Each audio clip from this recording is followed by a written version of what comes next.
बिस्मिल्लाहिर्रहमानिर्रहीम। अस्सलाम वालेकुम रहमतुल्लाहि व बरकातहू। मेरा नाम अहमद अकील है, आप देख रहे हैं प्रॉपर्टी विजन टीवी। सऊदी अरब के शहर मदीना से मैं आपकी खिदमत में हाज़िर हूँ। सऊदी अरब में आने वाले 10-15 साल में क्या कमाल होने जा रहा है, क्या क्या कुछ यहाँ पे नया आ रहा है, कितनी बड़ी इन्वेस्टमेंट्स आ रही हैं, कितनी एम्प्लॉयमेंट के मौके पैदा होने जा रहे हैं, आइए आप बात करते हैं आपसे।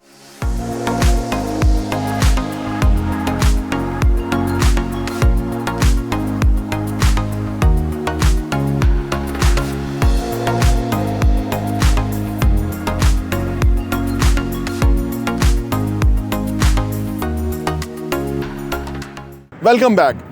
सऊदी अरब के अंदर काफ़ी सारी तब्दीलियाँ आई हैं। अगर मैं अरामको कंपनी है उसकी मैं आपको बारे में बताऊं तो बहुत ही इंटरेस्टिंग है कि 1937 के अंदर जब सऊदी अरब के पास कुछ भी नहीं था, लेकिन उनको अंदाज़ा था कि कुछ ऑयल के यहाँ पे रिजर्व्स हैं, उन ऑयल्स को निकालना था। एक बड़ा प्रॉब्लम था। जैसे इस वक्त पाकिस्तान के अंदर है, बलूचिस्तान के अंदर हमारे पास मादनियात हैं, पेट्रोल है, गैस है, सब कुछ है, लेकिन हम निकाल नहीं पा रहे। यही सूरत हाल सऊदी अरब की थी 1937 के अवाइल में। तो एक अमेरिकन कंपनी को सऊदी अरब ने जेवी किया कि वो कंपनी काम करेगी ताकि ऑयल निकाला जा सके। इस मुआहदे के तहत सऊदी अरब और अमेरिकन कंपनी ने काम शुरू किया। उन्होंने काफ़ी सारे कुएँ खोदे, लेकिन कामयाबी नहीं हुई। कहा यह जाता है कि लेट 70s के अंदर एक कुआँ जो कि बहुत बड़ा कुआं था वो दरियाफ्त हो गया, और उससे पहले ही एक आध और भी दरियाफ्त हो गया था।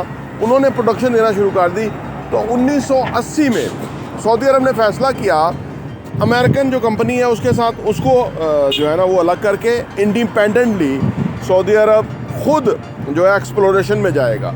यानी उन्होंने सऊदी अरब ने कहा कि हमारी अपनी ज़मीन है, हम ही ऑयल निकालेंगे, हम ही आगे फ़रोख्त करेंगे, हम ही उसको रिफ़ाइन करेंगे, सारा काम हम करेंगे, अरामको कंपनी के तहत करेंगे। दुनिया की जो सबसे बड़ी कंपनी है वो एप्पल कंपनी है, जिसके तहत मोबाइल बनते हैं, स्टीव जॉब्स वाली। उसके बाद नंबर 2 के ऊपर जो कंपनी है दुनिया में सबसे बड़ी वो अरामको है। 1980 के बाद इन्होंने इंडिपेंडेंटली काम शुरू किया। तो 2017 के अवाइल में सऊदी अरब को ख्याल आया कि हमें अपना IPO लॉन्च करना चाहिए। यानी जो भी कंपनी है वो अपना IPO जब लेके आती है तो लोगों से इन्वेस्टमेंट और अट्रैक्ट करती है। ये कंपनी ने तब तक अपने जो प्रोफाइल था वो शो नहीं किया था दुनिया को। जब किया तो वो वाकई बहुत ज़बरदस्त प्रोफाइल था। अब इन्होंने फैसला किया कि IPO लॉन्च करना है। यहाँ पे एक और सूरत हाल पेश हो गई। वो सूरत हाल ये थी कि अमेरिकन समझ रहे थे कि ये हमारे न्यूयॉर्क स्टॉक एक्सचेंज में या UK में, दुबई में, कहीं पे भी अपना IPO लॉन्च करेंगे। लेकिन सऊदी अरब ने फैसला किया कि हम किसी और मुल्क की स्टॉक के अंदर अपना IPO लॉन्च नहीं करेंगे, बल्कि हम अपनी सऊदी अरब की स्टॉक एक्सचेंज बनाएंगे, उसके अंदर IPO लॉन्च करेंगे। इसके तहत इन्होंने अपने फैसला किया कि इसके ऊपर हम अपना IPO लॉन्च करेंगे, सऊदी अरब बेस करेंगे। अच्छा, इसमें एक और चैलेंज पेश आ गया। वो चैलेंज ये था कि जब इन्होंने अपनी सारी तफसीलात दी तो उसमें एक सूरत हाल ये सामने आई कि इन्वेस्टर्स इस तरह सोचना शुरू हो गया, जो ऑयल की डिमांड है वो कम हो जाएगी, क्योंकि अभी ऑलरेडी गाड़ियां बैटरी पे आ रही हैं, चार्जेबल आ रही हैं, और क्या कुछ इन्वेंशन होने जा रही है। तो लोगों को ये ख्याल आया कि अरामको जो है उसकी जो ये टेक ऑफ है या उसका जो राइज़ है ये फॉल हो जाएगा 2040 के बाद। अच्छा, इसके बाद जो शहज़ादा सलमान है वो बड़े एक डायनामिक लीडर के तौर पे सामने आए सऊदी अरब के अंदर। उन्होंने ये देखा कि हमारी 1940 के बाद जिस तरह ऑयल का सबसे बड़ा जो प्रोड्यूसर है वो जो पैदा करने वाला है वो सऊदी अरब है। तो उन्होंने कहा कि हमारी क्योंकि आमदनी कम हो जाएगी तो हमें डिफरेंट सोर्स जो है वो पैदा करने चाहिए। तो इन्होंने विजन 2030 दिया, जिसके तहत जद्दा शहर को नए सिरे से एक बहुत बड़ा शहर जो है वो बनाया जा रहा है। इसके अलावा एक और शहर आबाद किया जा रहा है जो दुनिया का बहुत ही हैरानकुन शहर होगा। एक सीधी लाइन के अंदर एक शहर आबाद होगा न्यूम सिटी के नाम से। ये बहुत बड़ा प्रोजेक्ट है, यानी 200 अरब डॉलर से भी ज़्यादा की इन्वेस्टमेंट के साथ ये बनाने जा रहे हैं। ये बहुत बड़ा प्रोजेक्ट है जो कि दुबई से भी नेक्स्ट लेवल है। तो ये उन्होंने बड़ा अच्छा सोचा। एक तो जद्दा को जदीद करने का सोचा, फिर ये न्यूम सिटी का सोचा। तीसरा, उन्होंने बहुत बड़ा जो रियाज के अंदर दुनिया का सबसे बड़ा एयरपोर्ट जो है वो बनाने के लिए प्लान कर लिया है। और इसके अंदर ये कहा जा रहा है कि वो साल के तकरीबन 12 करोड़ के करीब जो है ना पैसेंजर जो है इससे बेनिफिट उठाएंगे। एम्प्लॉयमेंट के मौके बहुत जनरेट होंगे।